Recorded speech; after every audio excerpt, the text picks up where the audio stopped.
கடந்த ஒரு மாதமாகவே சில நண்பர்கள் தனித்தனியே என்னிடம் ஒரு வேண்டுகோள் வைத்துக் கொண்டிருந்தனர். மல்லர் சமூகத்தின் 7 பிரிவுகளை தேவேந்திர குல வேளாளர்கள் என்று மோடி அங்கீகரித்ததற்கு நன்றிக்கடனாகவும், தங்களை மோடி தாழ்த்தப்பட்டோர் பட்டியலிலிருந்தும் நீக்கிவிடுவார் என்று நம்பியும், இந்த சமூகத்தினரில் சிலர் தாங்கள் பாரதிய ஜனதா கட்சிக்கே வாக்களிக்கப் போவதாக சொல்லிக் கொண்டுள்ளனர். எனவே அவர்களுக்கு உண்மையை விளக்கி ஒரு விடியம் செய்யுங்கள் என்பதுதான் அந்த வேண்டுகோள். நண்பர்களே, மோடி தன்னுடைய பெயரிலும் இந்திரன் இருக்கிறார் என்றும், எனவே தேவேந்திர குல வேளாளர்களின் உணர்வுகளை தான் புரிந்து கொண்டுள்ளதாகவும் சொல்லி 7 பல்லர் குலங்களை தேவேந்திர குல வேளாளர் என்று அறிவித்தது தமிழகத்திற்குள் பிஜேபி நுழையும் தந்திரமே ஒழிய அது உங்களுக்கு உதவுவதற்காக அல்ல. விவசாயிகளின் உணர்வுகளை புரிந்து கொள்ளாமல் பாதையில் ஆணி புதைத்து வைக்கும் மோடியின் பிஜேபி அரசு அவர்களின் ஜென்ம பகையான உங்களின் உணர்வுகளை புரிந்து கொள்கிறதாம். வேடிக்கைதானே? மேலும் மல்லர் குடிகளின் பெயர்தான் மாற்றப்பட்டுள்ளதே தவிர தாழ்த்தப்பட்டோர் பட்டியலிலிருந்து நீங்கள் வெளியேற்றப்படவில்லை என்பதையும் புரிந்து கொள்ளுங்கள். தமிழகத்தில் உங்களுக்கு எதிராக சிலர் பேசியது, பிஜேபி உங்களுக்கு ஆதரவாக வந்தது ஆகிய எல்லாமே திட்டமிட்ட ஏற்பாடுதான். மோடி என்பது ஒரு பொம்மைதான். அந்த பொம்மையை இயக்குவது RSS தான். அந்த RSS என்பது வந்தேரி யூதர்களின் சீக்ரெட் சொசைட்டி தான்.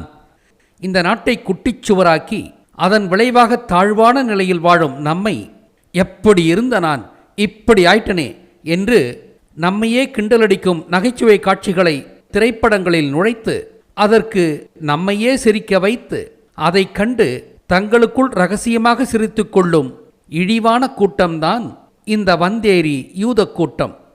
அத்தகைய கொடியவர்களிடம் எங்களை தேவேந்திர குல வேளாளர்கள் என்று அழையுங்கள் என்று விண்ணப்பம் வைப்பதே நம்முடைய அறியாமையையும் இயலாமையையும் தான் காட்டுகிறது. இவர்கள் யார் நமது பட்டத்தை மாற்றுவதற்கு? இவர்கள் யார் நம்மை பட்டியலிலிருந்து நீக்குவதற்கு என்றல்லவா நாம் சிந்திக்க வேண்டும். அதுதானே உண்மையான இன மீட்சியை குறிக்கும் அடையாளம். நம்மை நாசப்படுத்தி தாழ்த்தியவனிடமே தயவு செய்து எங்களை உயர்த்துங்கள் என்று கேட்பது எப்பேற்பட்ட மடமை! இவற்றிற்கு காரணம் நமது அறியாமையும் மறதியும் தமிழ் சாதிகளுக்குள் நிலவும் ஒற்றுமை இன்மையும் தான். யூதன் 7500 வருடங்களுக்கு முன்பு நடந்த இராமாயணத்தையே இன்று வரை மறக்காமல் நம்மை பழி வாங்குகிறான். ஆனால் நாமோ நேற்று நடந்ததையே மறந்து விடுகிறோம்.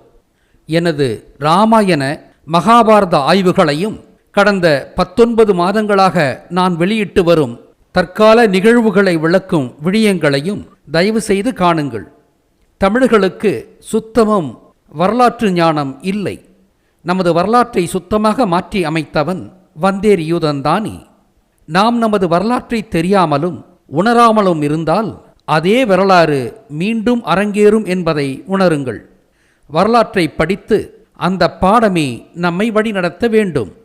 ஜான் பாண்டியன் ஐயா காஞ்சி காமாட்சி தங்களின் குலதெய்வம் என்று அங்கு பரிவட்டம் கட்டி கொண்டதையும் காமாட்சிக்கு பூப்பல்லக்கு எடுத்ததையும் பதிவிட்ட விடியத்தை எனக்கு நண்பர்கள் அனுப்பியிருந்தனர். ஐயா ஜான் பாண்டியன் அவர்களே, காமாட்சி கோயில் முன்பு காளி கோயிலாக இருந்ததுதான். அதை காமாட்சி கோயிலாக மாற்றியவன் பல்லவர் காலத்து யூத பிராமண ஆச்சாரியான்தான். இதை காஞ்சி மடமே தயாரித்த ஸ்ரீ காமாட்சி அம்மன் என்ற திரைப்படத்திலேயே சொல்லி உள்ளனர். பிறகு எப்படி அது உங்களின் குல தெய்வமாகும்? மேலும் இந்த காமாட்சி யார் தெரியுமா? மகாபாரத போரிலே மல்லர்களான, அதாவது தேவேந்திர குல வேளாளரான பாண்டியர்களை, அவர்களின் நாட்டை பறித்து கொண்டு வனவாசம் அனுப்பினானே சகுனி, அவனது மனைவியும் திருதராஷ்டிரனின் மனைவியுமாகிய காந்தாரிதான் காமாட்சி என்பவள். எப்படி? சகுனி தனது மனைவியை சகோதரி என்று பொய் சொல்லி திருதராஷ்டிரனுக்கு கூட்டிக் கொடுத்தான். காந்தாரி இருவருக்கும் மனைவியான கதை இதுதான். நரசிம்ம அவதாரம் என்பது சகுனிதான் என்று ஐயந்திரிபர நிறுவி விழியம் செய்துள்ளேன். அப்படியானால் லட்சுமி நரசிம்மர் என்பதில் வரும் லட்சுமி யார்? அது சகுனியின் மனைவியான காந்தாரிதான். ஐயா ஜான் பாண்டியன் அவர்களே, பாண்டியரின் ஜென்ம பகையான காந்தாரி எப்படி உங்களின் குலதெய்வமாவாள்? இல்லை ஐயா, இல்லை. காந்தாரியாகிய காமாட்சி உங்களின் ஜென்ம பகை ஐயா, குலதெய்வம் அல்ல. உங்கள் குலத்தை அழிக்க வந்த பிசாசு அவள். பிராமணன் விரித்த வலையிலே திரும்ப திரும்ப மாட்டிக்கொள்ளாதீர்கள். அம்பேத்கர் செய்த தவறையே, காமராஜர் செய்த தவறையே நீங்களும் செய்யாதீர்கள். யூத பிராமணன் நமது கையாலேயே நமது கண்ணை குத்துபவன். நாம் ஒருவர் மாற்றி ஒருவர் அவனுக்கு பல்லக்கு தூக்கினால் ஒட்டுமொத்த தமிழ் இனமுமே அழிந்துவிடும். யாருமே தப்ப முடியாது. இந்த அகில உலகமும் கடந்த 1.5 ஆண்டுகளாக அடைபட்டு கிடப்பதும் யூதனால்தான் என்பதை அறிந்துள்ளீர்களா? உலகையே அழிக்க என்னும் யூதன் உங்களை மட்டும் விட்டுவிடவா போகிறான்? காந்தாரிதான் காமாட்சி என்பதற்கு மேலும் ஆதாரம் வேண்டுமா? எனது ஆய்வுகளின் மூலம் court, barrister, code of law, judge, bar council, bill, நீதி தேவதை போன்ற நீதித்துறை சார்ந்த அனைத்துமே மகாபாரதத்தை அடிப்படையாக கொண்டு உண்டாக்கப்பட்ட சொற்கள்தான் என்று ஏற்கனவே நிறுவியுள்ளேன். ஐயா ஜான் பாண்டியன் அவர்களே, உங்களுக்காகத்தான் நான் ஸ்ரீ காமாட்சி அம்மன் திரைப்படத்தை நேற்று பார்த்தேன். நான் மேற்சொன்னதற்கெல்லாம் அதில் கூடுதல் ஆதாரங்கள் உள்ளதைக் கண்டு வியந்து உறைந்து போனேன். உலகெல்லாம் உள்ள நீதித்துறை பாண்டியர்களான உங்களது முன்னோருக்கும் சகுனிக்கும் 5000 ஆண்டுகளுக்கு முன்பு நடந்த அநீதிமன்ற நிகழ்வுகளின் அடிப்படையிலேதான் உருவாக்கப்பட்டுள்ளது.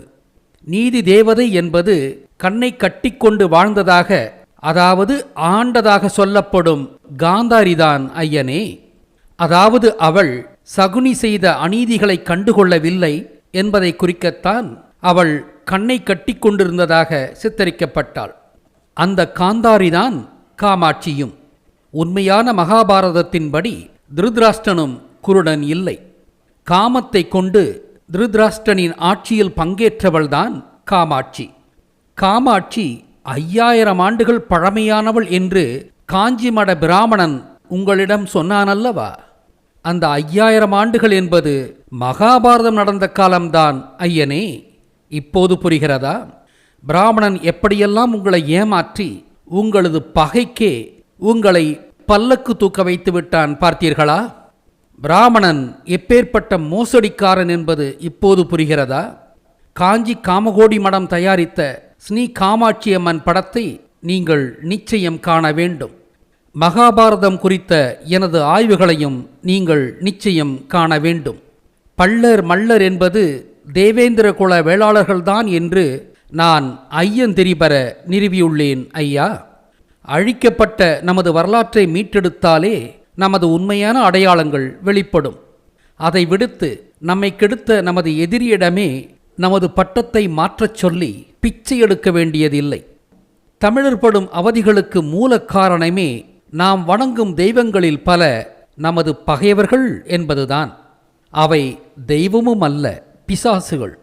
ஆக காமாட்சி, துர்க்கை, நரசிம்மன், வராகன், சண்டி, ஹயக்ரீவன், நாரதன் போன்ற பல பொய் தெய்வங்கள் நமது ஜென்ம எதிரிகள். யூதன் குண்டலினி எழுப்பியதும் இல்லை, நிர்வாணம் அடைந்ததும் இல்லை. எனவே யூதர்கள் கடவுளரும் இல்லை, அவர்கள் மக்களுக்கு நன்மை செய்பவரும் இல்லை. யூதர்கள் தங்களை மண்ணுலக கடவுளராகத்தான் கருதுகின்றனர். அவர்கள் விண்ணுலக கடவுளர் இல்லை. பிஜேபியின் திட்டம் இந்திய மக்களை ஏழ்மைக்குள் தள்ளுவதுதான். நம்மையெல்லாம் காலாகாலத்திற்கும் அடிமைப்படுத்துவதுதான் அவனது அன்றாட சூழ்ச்சி. ஆக சதியை உணருங்கள் பாண்டியர்களே. பகைக்கு பல்லக்கு தூக்காதீர்கள். இமானுவேல் சேகரனாரை கொன்றவர்கள் காங்கிரஸ்காரர்கள்தான். அவர் இறந்த நாளான செப்டம்பர் 11 என்பதே அதை நிறுவும் அப்பட்டமான சான்று. தென் தமிழக மக்களை பிரித்தாளும் சூழ்ச்சிதான் அது. 2019 செப்டம்பர் தொடக்கம் நான் வெளியிட்ட விடயங்களை தவறாமல் பாருங்கள். உலகின் உண்மை நிலை உங்களுக்கு புரியும். ஆக தமிழர் கட்சிகளிலுள்ள ஆரிய திராவிட சார்பில்லாத தமிழ் வேட்பாளர்களுக்கு மட்டுமே வாக்களியுங்கள். எந்த ஒரு ஆரிய திராவிட சக்திகளுக்கும் வாக்களிக்காதீர்கள். முடிக்கும் முன்பாக அம்பேத்கர் பற்றிய விடயங்களில் விடுபட்ட ஒரு முக்கியமான செய்தியை சொல்லி முடிக்கிறேன்.